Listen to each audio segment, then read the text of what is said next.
Yun, good morning, good morning, good morning mga boss, mga mama, mga sir. This is your Daddy Child. Okay, today is a nice and beautiful day. And lagi natin pagpasalamat sa Diyos dahil ang araw ay nadadatnan pa natin, di ba? Pag-gising natin sa mga buhay pa tayo, syempre kailangan lang natin ipagpasalamat sa Diyos yan, di ba? Meron mga problema, pero pag nagising ka ng umaga, ibig sabihin niya may solusyon pa. Okay? Andito kami ngayon sa bypass. Dito sa may bypass ng Balagtas, going to Nueva Ecija. Pauwi kami ng Nueva Ecija ngayon ng aking anak na si Resha. Dahil kukunin namin yung kanya educational assistance from the government ng Bulacan, from governor yata. Yun ata pagkakaalam ko, kasi bigla lang niya ako niyaya. Umalis kami sa Quezon City dun sa aming tinitirahan sa Luzon Avenue is around 4 AM. Siguro mga 5 o'clock na mahigit or 5:30 na mahigit, andito na kami sa may bypass. Ayan yung Bulacan State University na bagong tayo. Parating na kami ngayon siya. Dito kami ngayon sa bypass.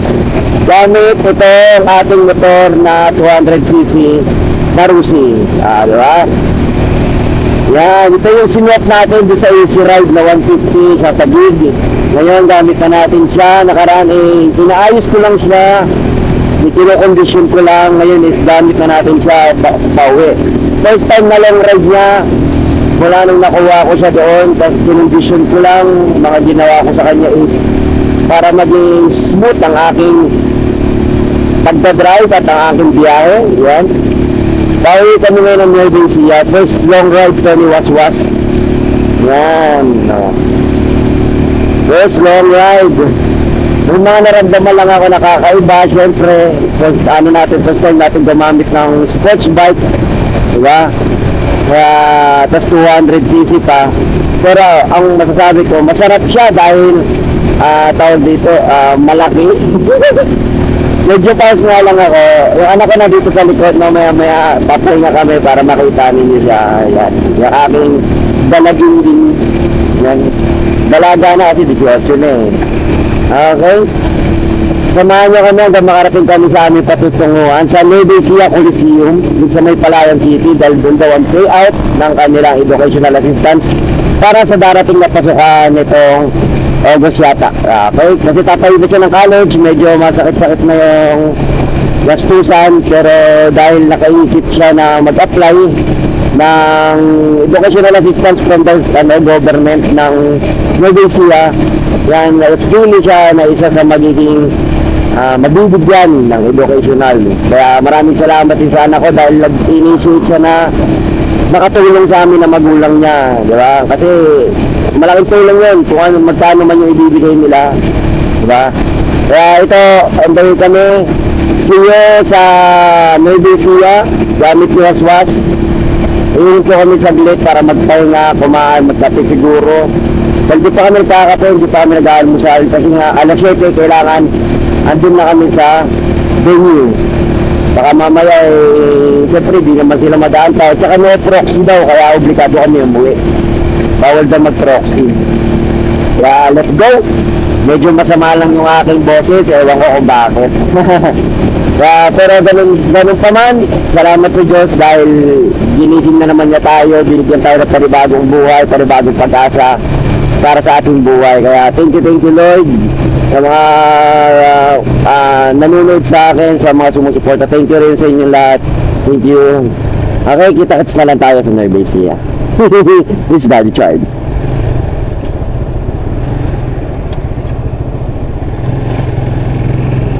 Tumabas na tayo ng bypass. Nandito na tayo sa Ildefonso.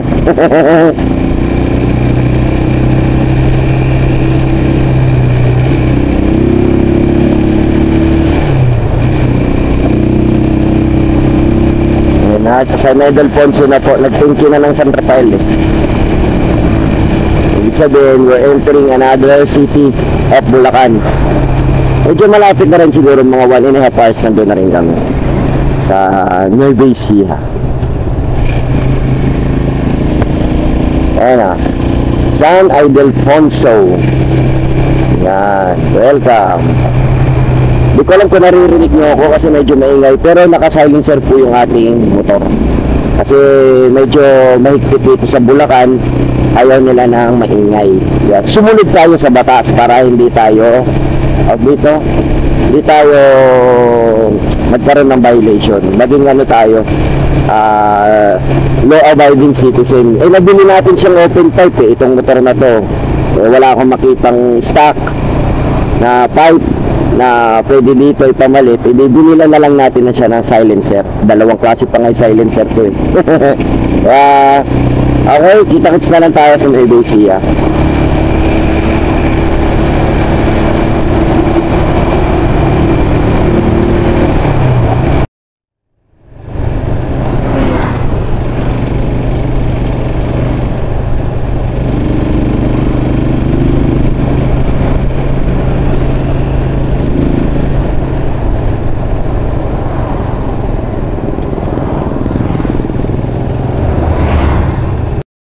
Ayan. Tumalsik yung ano natin, yung rubber bushing na silencer. Kaya ngayon nagpapalit ako ng silencer kasi sobrang ingay niya. Baka mahuli tayo, nandito pa tayo sa Bulacan bawal dito talaga, sobrang nang maingay na tambutso. Kaya naglagay ako ng panibago silencer. Dahil wala na, tumalsik. Goma kasi yon na rubber bushing na makapal.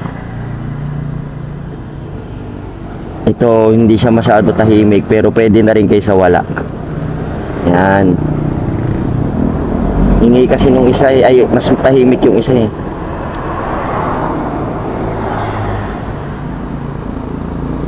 Sana hindi tumalsik to. Pag tumalsik pa to wala na. Subukan natin yung ingay niya.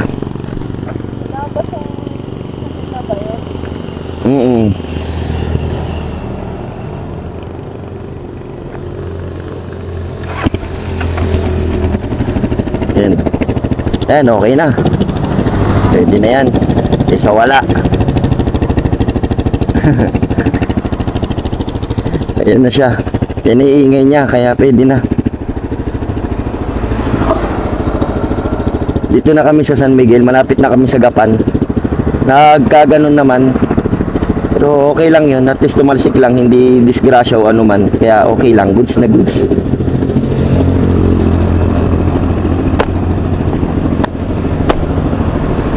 Ayan. Ayan na siya. Ayan yung aking anak Ayan na siya. Let's go. Kasi nag-aabot kami ng oras. Kailangan makarating kami ng alas 7 dun sa amin. Wait lang anak. Wait lang.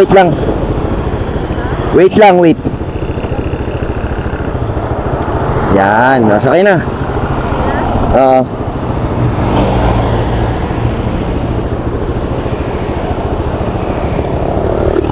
Okay na? Yan. Sana hindi masyado maingay. Let's go. Ingatan kami ulit ng Panginoon sa aming biyahe.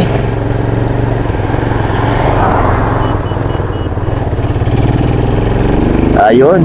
Hindi naman masyado maingay na no? Okay na yan. Let's go. Kita-kits na lang din sa Nueva Ecija. Malapit-lapit na rin kami mga isang oras. Napahinto lang kami dahil binalikan din namin yung dinaanan namin. Nawala kaagad yung pinaka-bushing na silencer ko. Hindi ko na siya kaagad nakita. Uy, bininahan ako dun Hindi ko na siya nakita. Wala na akong magagawa. Talagang wala na siya. Buti na lang, meron tayo reservang Dahil pala, chinecheck ko siya every time. Yun ang mali ko, di ko chinek. Okay. Let's go. Thank you. Thank you Lord. Yun lang ang nangyari.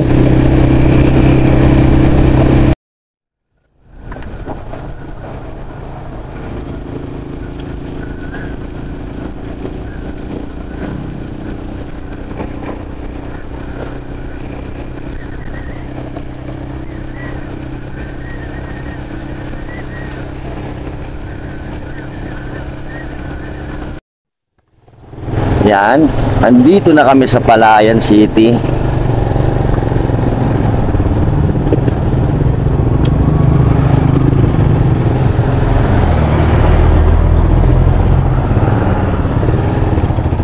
Yan, nakapasok na kami sa syudad.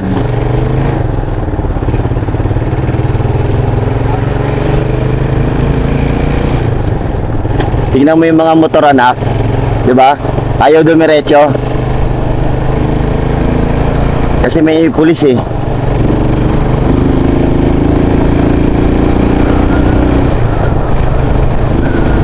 Nandito na kami sa Palayan City. Kunti na lang, doon na kami sa may ano, Coliseum, Nueva Ecija Coliseum.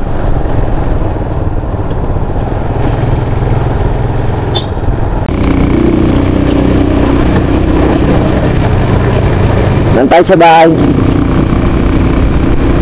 Ito, nandito lang kami sa ano, sa shoulder lang. Hindi kami gumigit na. Diba? Ganun lang, ganun. Ayan, tinanggal natin yung tambutso, yung ano, silencer ng tambutso natin. Mag-iingay tayo konti sa bahay.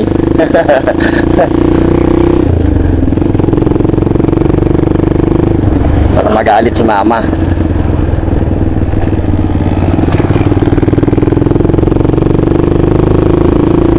Yan eh, Palayan City. Yan, nandito na tayo. Dala tayo saglit sa bahay. Kukuha kami ng inumin at saka ng biskuit siguro. Para kahit papano eh. Kasi baka matagalan sa pila tong anak kong magaling. Kawawa naman.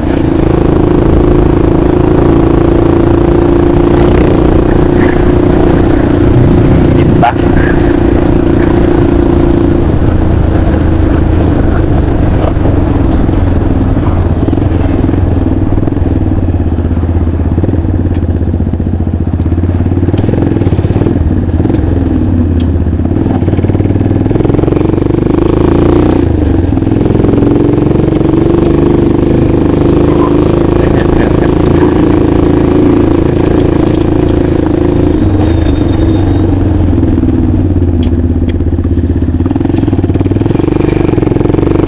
Na siya dito sa Palayan. Unang long ride niya ako ang gumamit. After ko may ibaba yung mga dapat mga ayusin sa kanya. Nakakatuwa lang.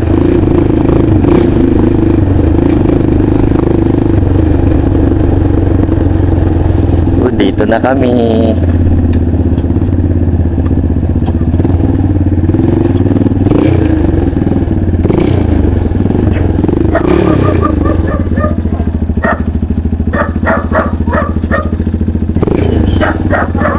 Oh, baba na.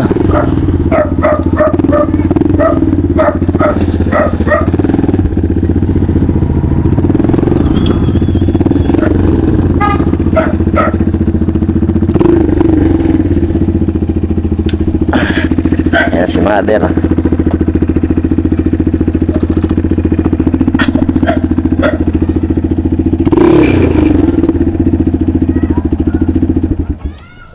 Ay, naku, salamat Panginoon at nakarating kami ng ligtas dito. Ayun na, nakarating na si Waswas ng maayos.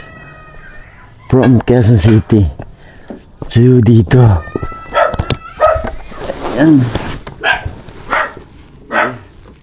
Ay, naku.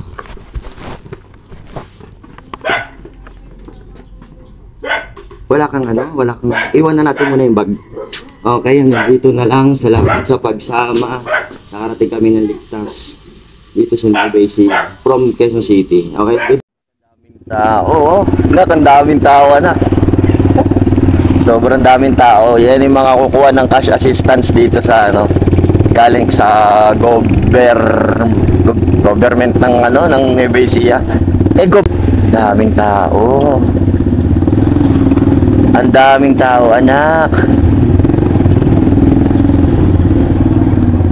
Baka per barangay naman yan. Siyempre maraming estudyante gusto rin makakuha ng assistance eh. Palagay natin 5,000 yan, di sayang din yun, di ba?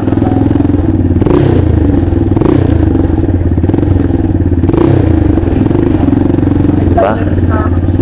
Kaya marami rin talaga nagpunta dito para kumuha. Eh yung mga nasa listahan naman. Kung wala ka sa listahan, hindi ka rin makakakuha.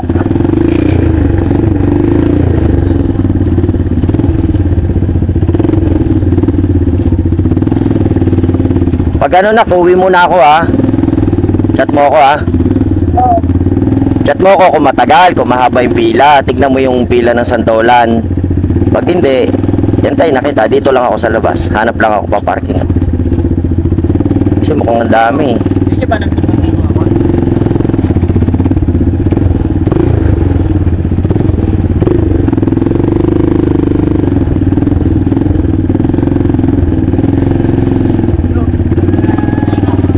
Ayan ba yung Coliseo? O yan, dyan ka. Hanap na lang ako paparkingan. Ayun o, may mga ano nak, may mga lugar-lugar. Well, ano naman siya, ayun o, Santa Rosa, doon lang ang pila. Chat mo ako ha. Uwi ka? Chat mo ako kung mahaba yung pila. Pag mahaba, uwi ako. Ano mo? Hanapin mo sa phone. Ano na ko, meron nakalagay na ano, per city, Santa Rosa, tapos nandun na siguro kada barangay na. Magtanong-tanong ka din. Oo, sige. Oo. Huwag ka dyan sa kabila, baka na naman dito ka sa kabila. Akin ang helmet mo. Chat mo ako, hintayin ko yung chat mo bago ako umuwi. Para makapagpahinga. Kita? Oo. Kahit ko nga. Hindi, chat mo na lang ako, uwi muna ako. Sigurado matagal yan. Pag kailangan ko pagkain, sabihin mo ako.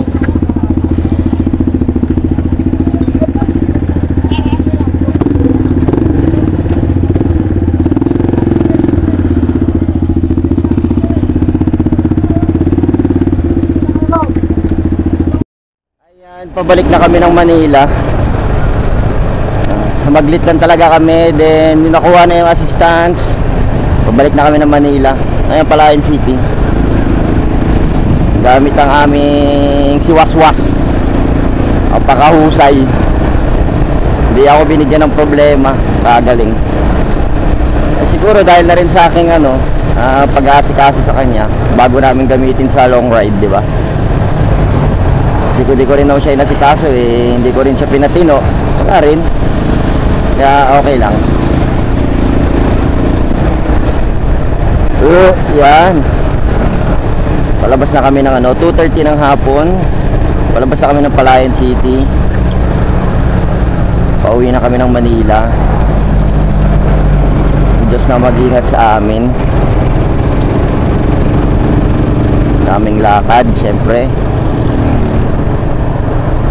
Hindi naman ako nagmamadali, kaya nga nilalagyan ko ng mahabang oras yung biyahe namin, hindi yung nagmamadali na sobra. Kanina umaga lang kasi kailangan talaga dahil syempre merong nag-aantabay ng mga tao.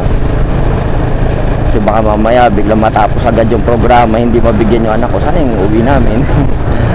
May nakuha siyang cash assistance na 2,000 pesos from the government ng Nueva Ecija.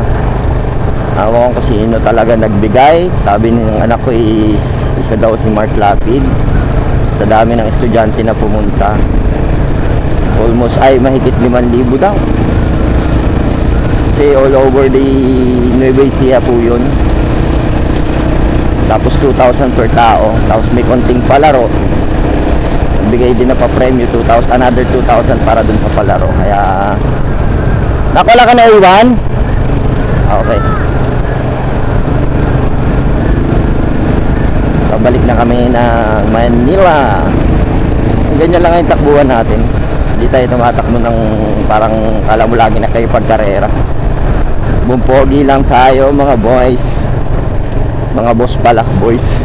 Ay, boys. Ito lang tayo. Tapos kinabit ko na yung silencer ko para hindi masyado maingay tambucho ko kasi medyo pagalitan tayo pagka mayroong napadaan tayo sa huli. Mabuti na yung sigurado, diba? Mabuti na yung sigurado. Sumunod tayo. Hindi nawala na nga yung isa kanina yung tambut yung goma na bushing. Siguro darating kami sa Manila 6. Yan, hindi ako kasi magmamadali dahil ibigyan ko rin ng time yung sarili ko mag-picture. Diba? Para may naman ako souvenir na dito. Tsaka makagawa na rin ako ng sarili kong sarili kong tawag dito, picture sa page. Ganda talaga dito sa probinsya. Okay, palabas na rin kami ng Palayan City. Diyan na yung tulay.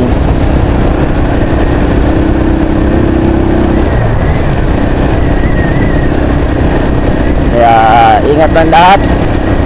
Kita-kits na lang sa Manila. Ingatan din kami ng Diyos sa aming paglalakbay. Ride safe.